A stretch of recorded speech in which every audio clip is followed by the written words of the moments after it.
The first imperative that we talked about is that you're protecting and partnering with the people.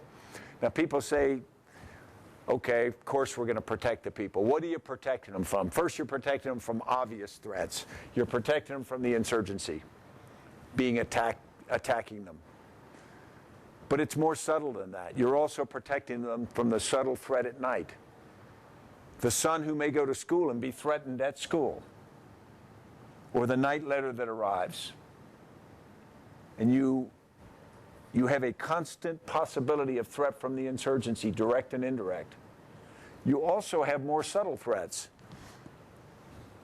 If Mr. Khan decides to take his watermelons to market and he puts them in a vehicle or in a cart and he moves down the road and he gets stopped by an illegal checkpoint, and it's the Afghan National Police and they extort a bribe from him, suddenly he hasn't been protected, because suddenly he has been threatened effectively by another force that harms him and makes him make his decision.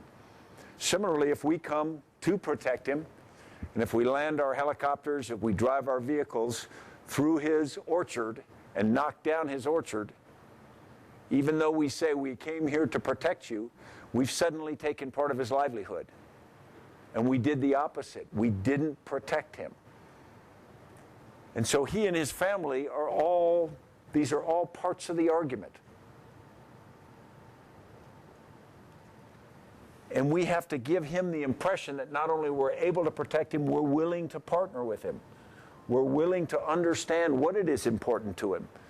And sometimes it's being able to drive to market without being stopped by an illegal checkpoint. Sometimes it's other things.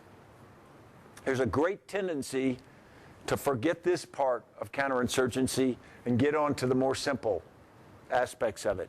And you think back to our insurgents and you say, okay, this isn't one insurgent. In this case, in this area, we have 10 insurgents.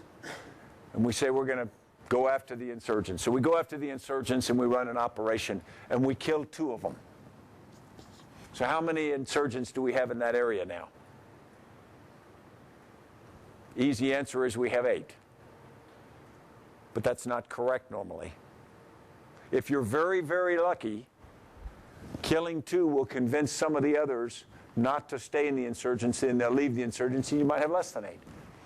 More likely, if we go back to the example of Abdul Nasser's son, he lost a friend, what he thought was an unfair act, and suddenly you don't end up with 8, you might end up with 20, because almost everyone you kill has a brother, has a father, has a son, has a wife, has friends, all of whom are affected. And so the idea that you can attrit down insurgents doesn't work from this standpoint, because often the motivations come from combat. And even if it was as simple back to 10 minus 2 equals 8, once you do the math in a country the size of Afghanistan, you realize that also is a loser's game. You don't try to win a counterinsurgency by killing people. You try to win a counterinsurgency by convincing people. And when you convince this group, you start to make this group, the insurgents, less relevant. And you stop people from this going into the insurgency, and if you're really good, you start moving people here out of the insurgency. Again, we came down to here and we said Abdul Nasser Khan is a person, he's not a number, because personal relationships matter. Suppose you do operate in an area and you know a little bit about him, but you don't know him personally. He's never gotten to talk to a coalition soldier before. He sees us in our body armor and our protective glasses and our helmets and weapons. He remembers the Soviet era foremost in his mind, as he had to protect his comrades against that, and he has a preconceived idea of what you may be like.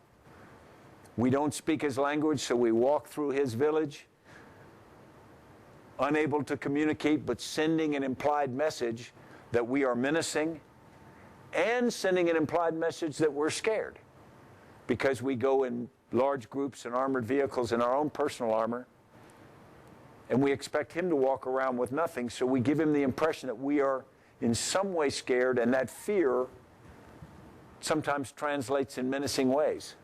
So suddenly he doesn't know us. He may see us and he may watch us help build a road or dig a well, but what he really sees from us is a menacing person that in many ways almost looked like they came from Mars. But what if you take your equipment off, and what if you sit down, and what if you talk to him and you start to build personal relationships? It's very difficult to hate somebody that you've spent a long time talking to. There are exceptions, but for the most part, once you get to know people, you break down some of those barriers. And personal relationships become combat multipliers.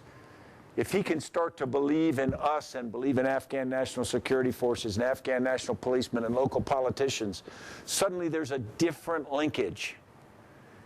It's difficult, even difficult for us, to hate the insurgency if you know them.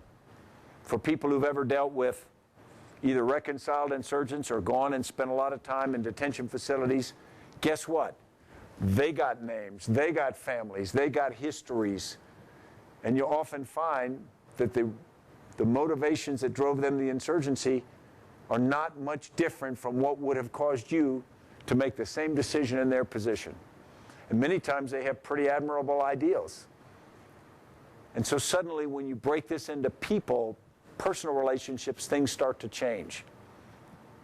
Relationships are all built on trust, so what I'll tell you, everything you do should be built on trust. If you tell a family you're going to do something, you're going to protect them, you have to do that because over time it's that trust. You can't deceive people in the long term. And you're not going to be genuine. If you try to appear genuine, sit down and drink tea and you don't believe it, it's going to come through.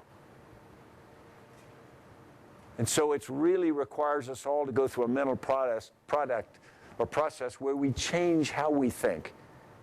And we put faces on people and faces even on our enemy and motivations.